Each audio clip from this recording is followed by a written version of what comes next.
का महीना आप सेल करते हो उसमें बिल आपका नहीं जमा होता, ये हालत हो चुकी है, इतनी महंगाई है। असल वजह है महंगाई, पेट्रोल गैस बिजली के जो रेट बढ़े हैं ना, उन्होंने सब कुछ जो है ना वो तहस नहस कर दिया है, क्योंकि लोगों के पास वो तो खरीद नहीं है। पहले पेट पूजा करेंगे, बाद में कोई ख़रीदारी करेंगे, तो 2 टाइम का तो खाना वो भी मुयसर नहीं है। एक बंदा 20,000 25,000 कमाता है, वो 2 टाइम यानी कि खाना बच्चों को नहीं खिला सकता। उसके बाद उसका रेंट है, फिर बच्चों की दवाइयाँ, तो माड़ा मोटा स्कूल, तो ये वो, तो बिल, लोग चीज़ें बेच बेच के अपने बिल जमा करवा रहे हैं। अभी मुझे रिसेंटली जो भी अच्छा, इसकी वजह क्या है? हमारे जो हुक्मरान है वो ईमानदार नहीं है, करप्ट हैं, इसकी वजह ये है। तो साफ ज़ाहिर है। फिर वो अभी आप फिल्म भी आया होगा ना कि जिसमें ये कहा गया है कि हमने सारे तरीके से, मैं उन्होंने कहा जी आपने ईमानदारी करके देखी है, तो कोई नहीं हमारे पास।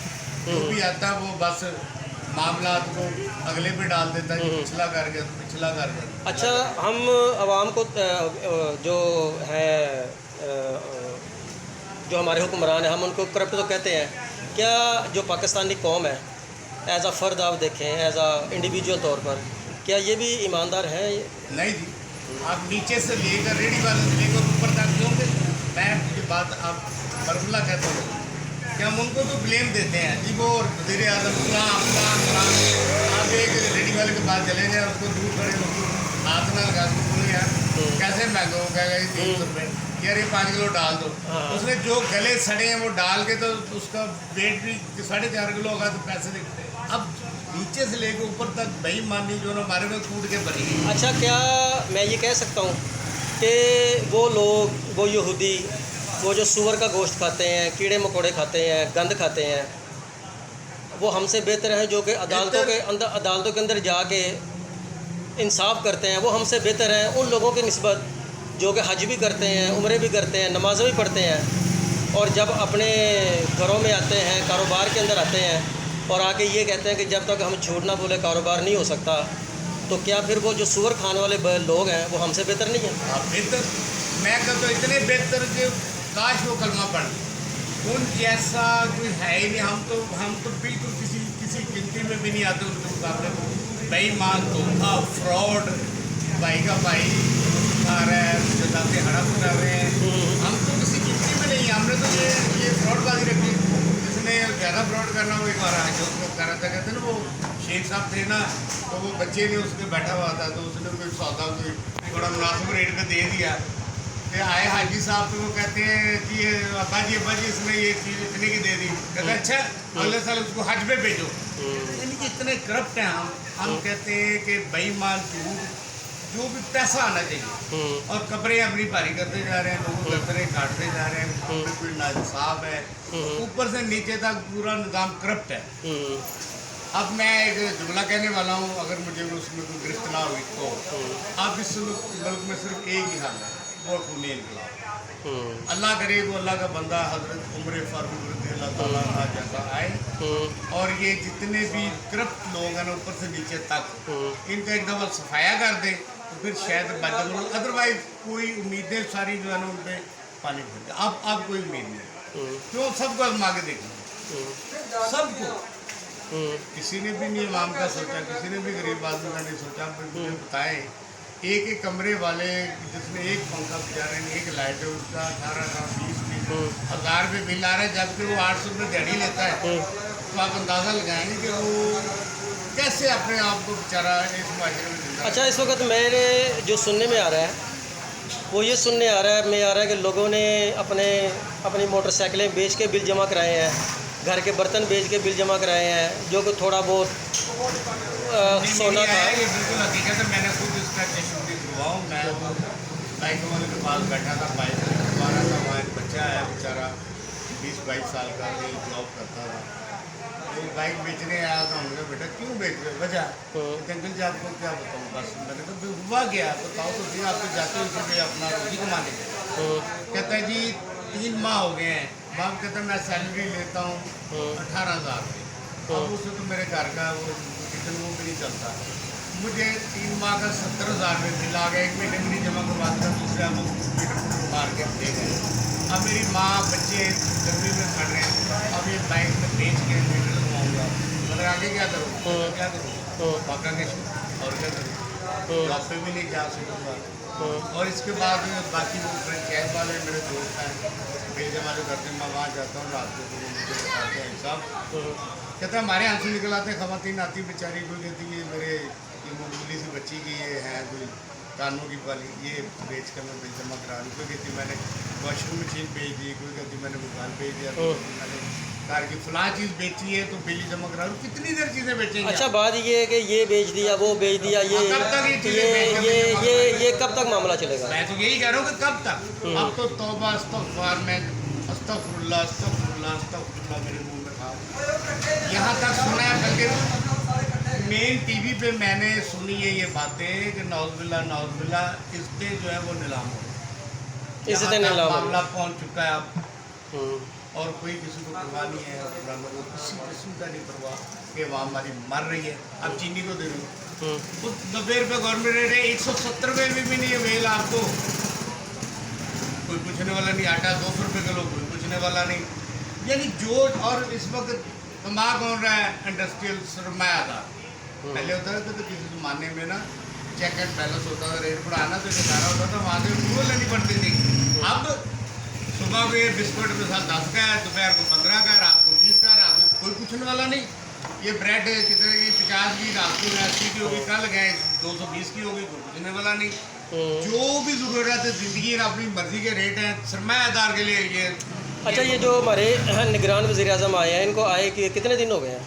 इनको आए भी हो गए मेरे ख्याल में, पिछली 9 को आए, तो महीना होने वाला तकरीबन नहीं। तो अभी तो खैर ये जितने दिन उन्होंने गुजारे हैं, तो क्या आपको उनकी कारकर्दगी नजर आई? नहीं, वो तो कुछ भी नहीं, बेचारे कर भी नहीं सके कुछ, क्योंकि निगरान का मतलब क्या होता है। वो तो आए इलेक्शन की वो तैयारी करके उसको करवाने के लिए, अल्लाह करे टाइम पे हो जाए। कुछ ना कुछ तो काम करना ही पड़ता है ना, कुछ ना कुछ कुछ किया ना उन्होंने, कुछ तो हौब देनी पड़ती है ना। किया उन्होंने, आगे आते उन्होंने किया, बिजली 200 फिर बढ़ा दी, जो यानी कि वो 10-12 रुपए वाली बिजली थी, वो हमारे जो PDM थी, हमारी अपनी जमातें थी, बोलना चाहे तो ले गई 55-56 पे, अब सुना 66 पे यूनिट चला गया। ठीक हो गया। ये इतना बड़ा अच्छा काम उन्होंने भी कर दिया थे। और मैंने एक जुमला सुना, कल मैंने तकरीर नहीं सुनी, मैंने किसी सुना और बड़ा दुख हुआ मुझे इंतहाई। कहते जी वो पता नहीं किसी ने कहा जी लोग मुल्क छोड़ के जा रहे, तो कहते जाए जिन्होंने जाना, जाए छोड़ दे मुल्क, जाए जिन्होंने जाना। बाबू इससे बाकी क्या है भाई, उन्होंने कहा है, इससे आप अंदाजा लगा लें कि ये नहीं पूछा, ये नहीं कहा कि नहीं यार उनके मुश्किलात को हम आसान करेंगे ताकि जो गए हैं वो भी वापस आए, हमारा मुल्क जो है उसको तरक्की करे, यहाँ पे लोग काम करें, यहाँ पे डॉक्टर, इंजीनियर, प्रोफेसर इधर पे काम करें। अच्छा, पीछे जो इंडिया के जो वज़ीर आज़म हैं, उनका एक बयान आया था कि हमने अब पाकिस्तान के साथ लड़ना नहीं है, 75 साल हम लड़ते रहे, हम अब पाकिस्तान अपनी मौत खुद ही मरेगा, कहा उसने। उन्हें ठीक है। अच्छा, क्या ये हमारे लिए शर्मिंदगी वाली या बेइज्जती या डूब मरने का मुकाम? तो छोटा लफ्ज़ है कि वो इतना बड़ा लफ्ज़ हमें कहा गया है, तो डूब मरने का मुकाम है हमारे लिए, लेकिन हम क्या कर दुआ ही कर सकते हैं अल्लाह ताला के ज़ात के आगे, अल्लाह पाक कोई हज़रत पूरे फारूक रज़ी अल्लाह ताला ना जैसा कोई कुरान हमें दे दे, तो शायद नहीं, ऐसी बेईमान कौम जो कि 90% बेईमान या 95% बेईमान कौम है, आप समझते हैं मेरे इसमें से कोई हज़रत उमर फ़ारूक जैसा बंदा निकल पड़ेगा? अल्लाह ताला की ज़ात से नाउम्मीद तो नहीं है, वो तो किसी वक्त भी अल्लाह पाक हमारी किसी की भी जो है दुआ, कुछ ग्राउंड रियलिटी तो होती है ना, नहीं होती होगी, लेकिन फिर भी आप खुदा की ज़ात से नाउम्मीद नहीं हो सकते। इंशाअल्लाह ताला देर जरूर है, लेकिन अंधेर नहीं है। एक वक्त आएगा, शायद हम हो ना हो, ये सब जो कुछ हुआ नहीं, फिलहाल तो हम अपनी ज़िंदगी की बात कर रहे हैं ना, हमारी ज़िंदगी जितनी बाकी बच गई हैं, हमें नहीं नजर आ, ठीक है। और हमारी जो ज़िंदगी है कितने, हम 10-15 साल और जी लेंगे, पता नहीं, बात ये नहीं है। हम परेशान सब किस लिए, कितने हमने तो फिर भी कोई अच्छा दौर देख लिया, हमारे बड़ों ने बहुत अच्छा कुछ, हमने अब जो हमारी नस्ल है। अच्छा, आपको अपने अगली नस्ल है, अगली नस्ल जो अगले बच्चे हैं, उनका कोई फ्यूचर, कोई मुस्तकबिल महसूस होता है? कोई मुल्क नहीं, बिल्कुल कोई फिक्र। डिग्रियाँ लेके बच्चे जलील होते फिर रहे हैं, कोई जॉब नहीं है, अगर मिलती तो कहाँ पे बैरागिरी की, क्या कहते हैं 500 रुपये गाड़ी देंगे आपको, यानी उस बेचारे ने MA किया हुआ है या उसने कुछ A कॉम किया, B कॉम किया, या उनको क्या मिलता है बैरागिरी, वो भी नहीं मिलती आप, क्योंकि काम नहीं है लोगों के। जिसने 10 लड़के रखे थे उन्हें 5 कर लिए, 5 रखे तो उन्हें 2 कर लिए, जिन्हें 2 थे वो मालिक खुद काम कर रहा है। आप मार्केटों में जाए, उन्होंने कई मालिक खुद काम कर रहे थे, भाजी लड़के अफोर्ड ही नहीं कर सकते, कहाँ से दे दिहाड़ियाँ, रात को पैसा आता नहीं, चलो खुद कर लेंगे, चलो कुछ ना कुछ।